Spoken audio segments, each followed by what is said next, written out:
네, 오후에 진행된 국정조사 특위의 청문회 상황 지켜보셨습니다. 조윤선 문체부 장관이 오전에는 출석하지 않았다가 오후에는 나왔기 때문에 주로 조윤선 문체부 장관에게 의원들의 질문이 집중되는데요. 문학의 블랙리스트와 관련해서 결과적으로 조윤선 장관은 블랙리스트가 존재한다는 사실을 시인했습니다. 이 자리에 정치부 한상우 기자 나와 있는데요. 한 기자, 조윤선 장관의 이야기, 블랙리스트 명시적으로는 시인을 안 했는데 결과적으로 가만히 들어보면 블랙리스트 있다 이렇게 인정한 것 같아요. 네, 그러니까 블랙리스트가 있다는 점을 인정은 한 걸로 볼 수 있는데 정확히 인지했던 그 블랙리스트의 존재를 인지했던 시점 부분도 애매하게 얘기했고 그리고 그 작성에 관여한 의혹 이게 가장 큰 혐의지 않습니까? 정무수석 당시 블랙리스트를 만들었다 이거 이 혐의에 대해서는 아예 부인한 겁니다. 그렇다고 한다면은 일단 조윤선 장관이 오늘 오후 청문회에 나와서 의원들의 질문을 받고 답변하는 장면을 다시 한번 정리해서 시청자 여러분들께 전해드리는 게 중요할 것 같은데요. 그 전에 그 조윤선 장관이 언제 인지했다, 보고를 받았다고 얘기한 게 언제죠? 올해 초라고 얘기했습니다. 올해 초라고 하면 며칠 안 된 거 아닙니까? 며칠 안 된 것 같은데 저는 보면서 이 조윤선 장관이 이 시점을 조금 헷갈리는 부분이 있는 건지 아니면 실제로 올해 초에 그 관련한 국장한테 보고를 받았다고 하는 건데 그럼 시점이 상당히 늦은 거기 때문에 이 부분에 있어서도 논란의 소지가 있다고 볼 수 있습니다.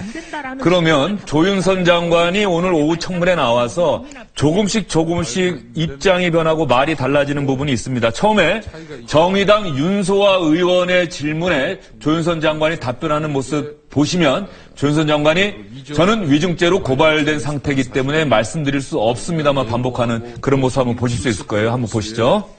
신의 모습 특검 수사를 통해서 블랙리스트가 존재하고 증인이 깊이 관여해 왔다는 그 사실을 지금 현재 부정하는 거네요. 그리고 그럼 그동안에 국회에서 국감 때도 했고요. 국정조사 이합전 기관 때도 했고 그 입장은 여전히 유효합니까? 만약에 제가 그렇게 고발이 되지 않았다면 성실하게 답변을 다시 재차 드릴 수 있습니다만 이미 저를 고발을 하셨고 저는 고발장이 접수된 것으로 알고 있습니다. 그래서 그 점에 관해서는 말씀드리기가 어려운 사정이라는 점을 알려드리고 앞으로 의원님 말씀하신 대로 저에 관한 그간의 의혹에 대해서는 특검이 되었던 아니면 검찰이 되었던 그러니까 저를 소환하는 당국에 성실히 응하도록 하겠습니다. 자, 윤소아 의원이 처음으로 질문을 했어요. 처음으로 질문을 했는데 조윤선 장관은 거의 딱 준비해온 답변만 계속 반복을 해요. 그렇죠? 네, 그렇습니다. 지금 조윤선 장관은 초반만 하더라도 정확히 법리적인 율사적 차원에서 접근한 겁니다. 내가 지금 위증 혐의로 고발돼 있는 상태인데 여기서 내가 무슨 말을 하는데 나에게 법적으로 불리하게 작용하지 않겠냐. 그러니까 나는 말을 하지 않겠다. 이렇게 명확히 얘기한 걸로 볼 수 있습니다. 이렇게 의원들의 질문에 조윤선 장관이 똑같은 답변만 계속하니까 의원들이 아예 김성태 위원장에게 협조를 요청을 했습니다. 김성태 위원장이 어떻게 좀 해주세요. 그랬더니 김성태 위원장이 조윤선 장관에게 대국민 사과를 할 기회를 주겠다 이렇게 얘기를 했어요. 그래서 조윤선 장관이 공개적으로 국민들에게 사과의 발언을 했습니다. 문화예술정책의 주무장관으로서 그간 논란이 되어왔던 블랙리스트 문제로 인해서 많은 문화예술인들은 물론 국민들께 심대한 고통과 실망을 야기한 점에 대해서는 깊이 사과드립니다.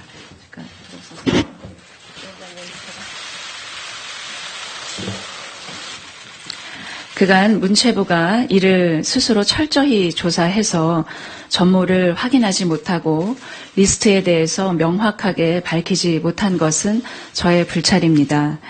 아직 특검에서 블랙리스트의 작성과 집행에 관해서 수사가 종결되지 않아서 저도 지금 이 자리에서 위원님들께 그 전모를 소상하게 밝힐 수가 없습니다. 하지만 그간 여러 경로를 통해서 제기됐던 의혹과 또 언론을 통해서 보도되는 특검의 수사 내용 등을 통해서 알 수 있듯이 정치나 이념적인 이유만으로 국가의 지원이 배제되었던 예술인들께서 얼마나 큰 상처와 고통을 받으셨을지 이해할 수 있고 이 점에 대해서는 주무부처의 장관으로서 다시 한번 깊이 사죄의 말씀을 드립니다.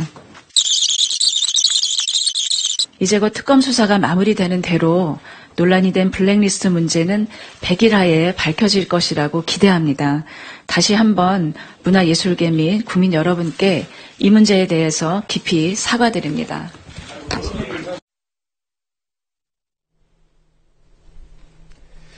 조윤선 장관이 계속해서 같은 얘기를 반복하기 때문에 그 부분은 저희가 편집을 하면서 빨리 돌리기로 그냥 빨리 이렇게 돌려봤습니다. 조윤선 장관 두 번이나 일어나서 고개를 숙이고 인사를 하면서 사죄를 하네요. 네, 두 번 사죄했는데 한 번은 문화예술 주무부처 장관으로서 그리고 또 한 번은 블랙리스트에 오른 문화예술인들에 대한 사과 이렇게 두 번 한 걸로 볼 수 있습니다. 근데 보면은 특이한 건 일종의 유체 이탈 화법입니다. 그러니까 지금 조윤선 장관 자기가 블랙리스트 작성했다는 의혹 역시 받고 있는데 그 블랙리스트 그거 있다면 있는 걸로 나오고 있는데 그거에 대해서 내가 문체부 장관으로서 실체 파악하고 하는 거 그런 부분에 대해서 미흡한 장관으로서 사죄를 한 겁니다.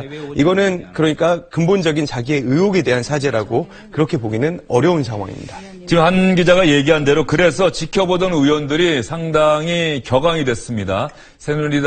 개혁보수신당이죠. 같은 개혁보수신당의 이해운 의원 그리고 국민의당 김경진 의원이 의사진행 발언을 통해서 조윤선 장관을 강하게 질타를 했습니다. 블랙리스트의 작성 주범이다라는 의혹이 하나 있고, 그리고 문체부 장관으로 옮겨가서 집행을 했다라는 집행 주범의 의혹이 있고, 그 다음에 문체부 장관이 되고 나서 이 문제가 되기 시작했던 11월 초에 직원들에게 파기를 하라라는 지시를 내렸다는 파기 주범의 의혹이 있습니다. 이 블랙리스트 관련해서는 정무수석실의 작성, 문체부 장관으로 와서 집행과 파기, 이 세 가지 핵심 쟁점의 의혹 3관왕입니다. 이 의혹 3관왕 모두를 지금 사죄한다라고 말은 하면서 전부 다 자기는 한 적이 없다. 오히려 문화 융성을 위해서 정치적인 이념으로 갈려서는 안 된다라는 신념을 갖고 있다라는 어불성설의 말장난을 하면서 국민 앞에 사기행각을 한 겁니다. 오늘 이 발언을 오히려 위증으로 추가 고발해 주시기를 위원장님께 부탁드립니다. 예. 아까 조윤선 증인 얘기로는 문체부에서 뭔가 잘못을 했고 개선을 하고 사과는 하지만 그 뭔가 잘못했고 개선을 할 점이 있는 것은 특검이 밝혀내라 라는 식의 말도 안 되는 얘기를 하고 있습니다. 특검이 밝혀내면 그 구체적인 범위 내에서 사과를 하겠다. 아니, 일국의 장관이라는 자가 저렇게 후한무치한 발언을 할 수 있는지 정말로 그 자질이 의심스럽습니다. 제가 조금 전에 같은 개혁보수신당이라고 그랬는데 어제 당명이 정해졌죠. 이해운 의원은 바른정당 소속입니다. 바른정당 의원인데 이런 거예요. 의혹 상관왕이라고 하는 게 가만히 들어봤더니 블랙리스트 작성 주범이라는 의혹, 또 문체부 장관으로서 집행했다는 의혹, 그리고 블랙리스트가 문제가 되니까 증거를 인멸했다는 의혹. 이 세 가지 의혹을 상당히 강하게 제기했는데 이해운 의원과 또 조윤선 장관의 특별한 개인적 인연 때문에 이해운 의원이 이렇게 상당히 몰아붙이는 장면이 또 많은 분들이 눈길이 간 것 같아요. 네, 두 의원은 이제 서초구 같은 지역구로서 이제 예비 후보 때 경선을 치렀던 그런 인연이 있기 때문에 아무래도 이해운 의원이 조윤선 장관에 대한 앙금이 조금 있을 수는 있습니다. 근데 이 얘기를 자세히 들어보면 작성, 집행, 파기 그러니까 일관된 과정에서 조윤선 장관이 사실상 이 블랙리스트의 거의 주범이라고 얘기를 한 겁니다. 상당히 조윤선 장관 입장에서는 아픈 부분, 그 부분을 이해운 의원이 건드린 거라고 볼 수 있습니다. 예. 그래서 여기까지는 이제 의사진행 발언이었습니다. 본격적인 질의가 다시 시작이 됐을 때 국민의당 이용주 의원의 질문에 마침내 조윤선 장관이 블랙리스트의 존재를 사실상 인정하는 답변을 했는데요. 그 답변을 얻어내기까지 이용주 의원은 계속해서 있어요 없어요 질문만 한 5분 정도 했어야 됐죠. 직접 들어보시죠. 성함. 답답하죠? 조윤선 증인 답답하죠? 어떻습니까? 지금도 블랙리스트가 없다고 생각하십니까? 의원님 직원들이 특검에 가서 자, 조사를 물어보는 건 받은 이거예요. 다음에는 지금도 블랙리스트가 없다고 생각하냐는 거예요. 의원님 직원들이 다른 증인 솔직하게 말하세요. 블랙리스트가 존재한다는 게 맞아요, 안 맞아요? 아니, 얘기하세요. 블랙리스트가 존재한다, 안 한다? yes, no. 어느 게 맞아요? 존재한다, 존재하지 않는다?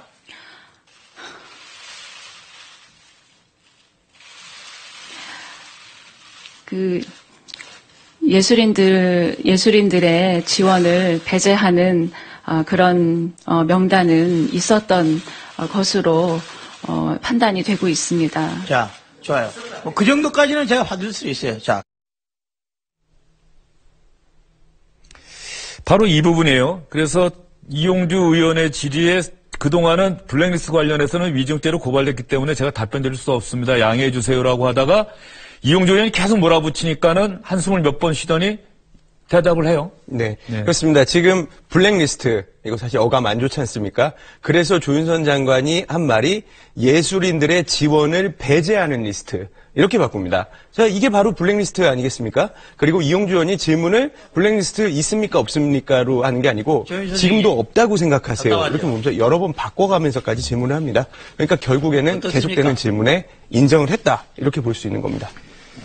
조윤선 장관은 이렇게 입을 열기 시작하더니 특검을 향해서 사실 처음에 대국민 사과를 하고 국회의원들에게 그렇게 얘기를 했어요.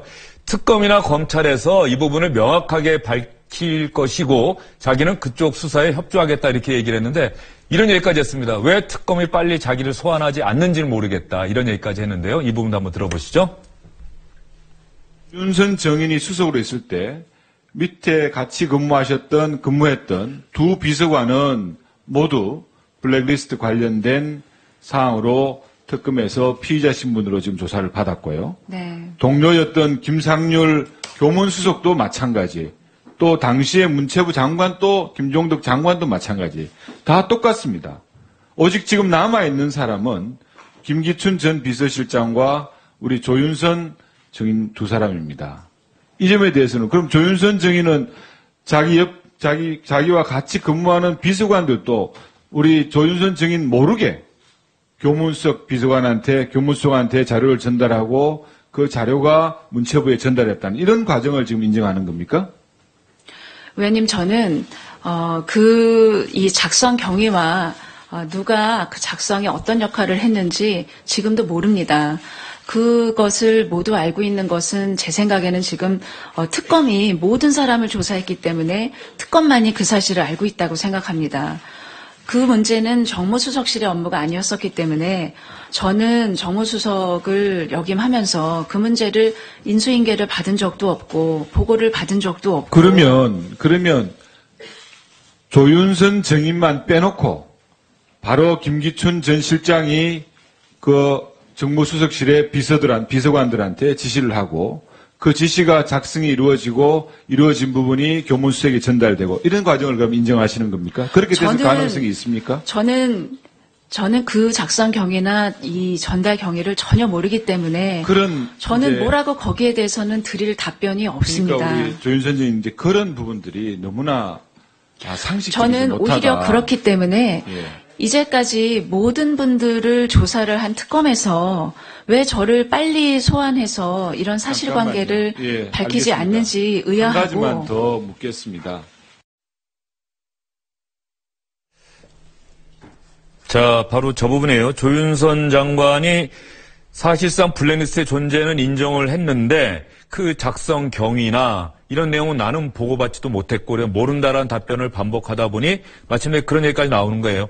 조윤선 장관만 배제된 거냐? 정말 그렇다고 한다면 그렇게 답변한 거죠? 네, 지금 그렇게 답변한 건데 다시 처음에 아까 시작할 때 조윤선 장관 법리적인 대응으로 시작을 했지 않습니까? 그랬다가 블랙리스트 부분 인정했지 않습니까? 그랬다가 이 질문에서는 다시 법리적으로 돌아온 겁니다. 지금 상식적으로 이 정무수석 휘하에 있는 비서관 2명이 그 블랙리스트 작성 혐의로 특검 조사를 받았고 교문수석도 조사를 받았는데 이 당시 조윤선 당시 수석은 배제돼서 모르고 있었다. 상식적으로는 이해가 안 되지만 조윤선 장관 나도 모르겠다. 그 부분은 특검에서 조사를 해봐야지 나오는 부분이다. 이건 다시 법리적 대응 차원으로 그렇게 볼 수 있는 겁니다.